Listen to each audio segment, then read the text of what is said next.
الأخران يكون مساجد كتير إن أجد قرأ تلدين عقدات يعابق برعاد أتكلم كين سنة هذا تقول لنا محاسد إحنا هبيني مرهرة وحسوسية برمحام ما كنت تقولي قاعد كوجي هبل كوجي شلي بين هذيك اللي جايستي عليك يا السلطان ترى حال وحوي تعالوا بقرتوي يا بني نين بقرتوي يا بني إحنا اللي كان في القعدة لكن حوي هذيك يضمرك يدينكم ساق على بحر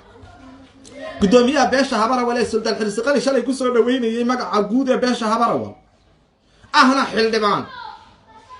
أهنا وحوي أضيق عيسى موسى waxaan ku leeyahay adiga iyo dumarku soo kala dhamaar walaalka ba shalay toolay shalmadaha jiidanayay adiguna saaka hadaa duruucdii ku haysataan idinkaanu idin kala baxay wuxuu yiri ciradii iyo ceebti kala caaganaan jiray ana caawa labadaba la caweysimay ha min xaalaka bixin hada ma maqlaysa tu hilib cuntiya tu ay xunta waa idinka kijin madbakhii ka dhamaan waayay midna cayayaan ka sheekaynaya midna hilib mid cuntay ka sheekaynaya haduu midna buug daabacday adiguna aad ku gabayday هذا ما مغليسا محمد حال عد حال كسينيس الليبان والليبان محشر بو تاغي معروف لان كان معروف ليبان محشر بو تاغي ما مغليسا حال عد او كربا iyo sultaan xaal laga siinaya midna ma jirto waxaan kale ma aragtay waxyaabo qaar kood anigu ma ba oran karnay idinku ma waa mehradoodi waxyaalaha qaar kood anigu maxsharka lama soo hor fariisan karo hada ma maqlaysa marka maxaad oo muhuubu hamsahihi ilma huwa laanay subhana man yughayyiru al-ahwal ma bayna al-layl wad-duha hada ma maqlaysa saaka wax weeyeen 70 jeer ayaad barbara ku dhixisay saaxirad iyo ceebti kala caaganaanti ana caawa labadaba hada ma maqlaysa marka hablaha burcay idinkan isu kiinday way adoo 60 jira ayaa hablaha burca kula jooga ma burcay kugu ciilay ma burcad ku cadibnay shalayna waa tadciranaysay awaliyada durbaanka u tumanaysay ragga garxajisiyo waxa weeye Musa Cabdallah kula joogay inaad jawaab siisaabay Musa Cabdallah kula fadhiye inaad jawaab siisaabay laakiin dumarka u weydaarataan waa ceeb waana misuukin deynina waa la idin kala baxayo garoon kala idin ku kala baxayo Soomaali Nabi Maxamed kii horena waa la isu day adigana waa la isu deynaya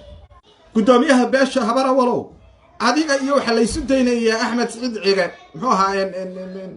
Saciid Cilmi Rooble يا هوينك قرحتيس وانا يسديني شاlayna guri barwaaqiya haweenka qarxatiis baan yisudeynay cid kale oo ka hadlay salama jirta mawduuca sireentaa soo ku xiran yahay idinka iyo madbaxa iyo haweenka iyo qoysaska iyo dumarka iyo bugaagta dumarka iyo cuntada dumarka iyo taayix cunaysa iyo tamir xaraaraad cunaysa iyo hilib cunaysa intaas waxa weeyaan waxaan filayaa malaag guddi baa tiro way isqaybisay qolana waxay qaabilsantay aflagaadada dumarka ee bariga qolana galbeedka mid bula xarf ka soo toosa iyo mid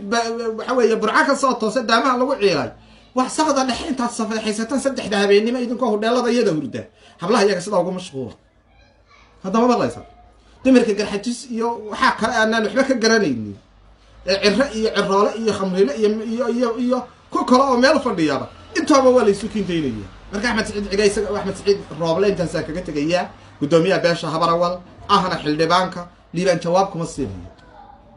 jawaab الليبان uga baahanta iyo hadal inta ka baxsan oo ku oranaya ma jirto idinka iyo haweenka iyo waxa weeye tiyaatarka waxa weeye maxsharkay dumarku isugu yimaadaan golaha saan idinkaga tagay adiga Saciid Cilmi Rooble guri barwaaqo saqda dhexe iyo hablaha halka caydooda waxa weeye u soo fariista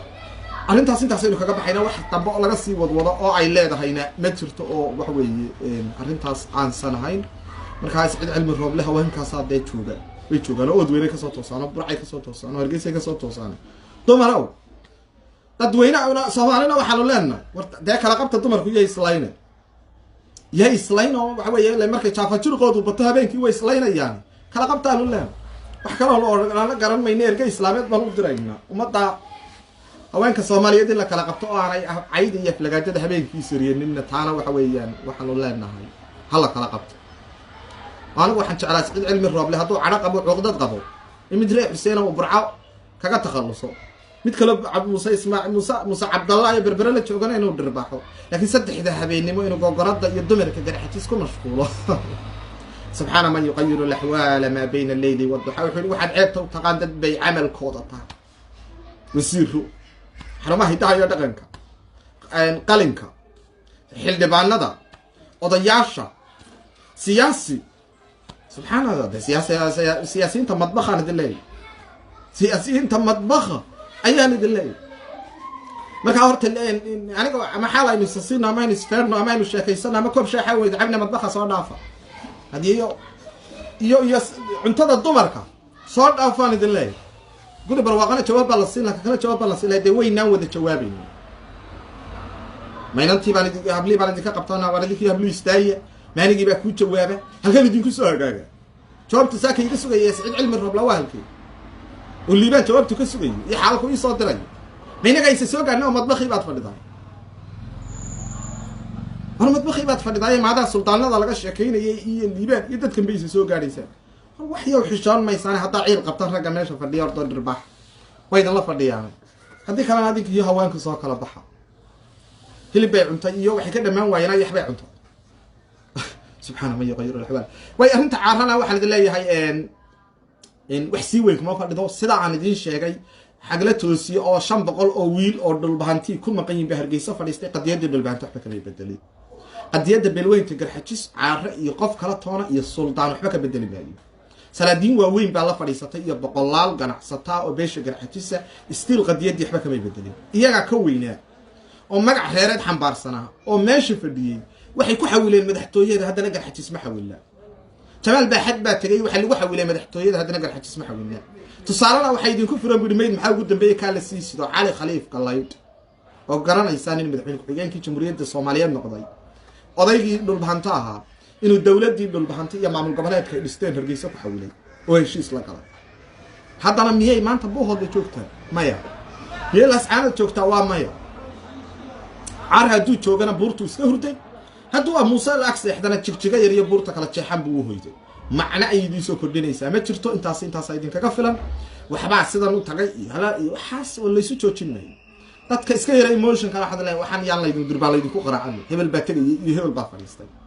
hadduu liibaan tagana waxaan tagay aniga laftigay waa dal Muuse u tago waxaan tirayaa yar macna soo kordhinaya ma jirto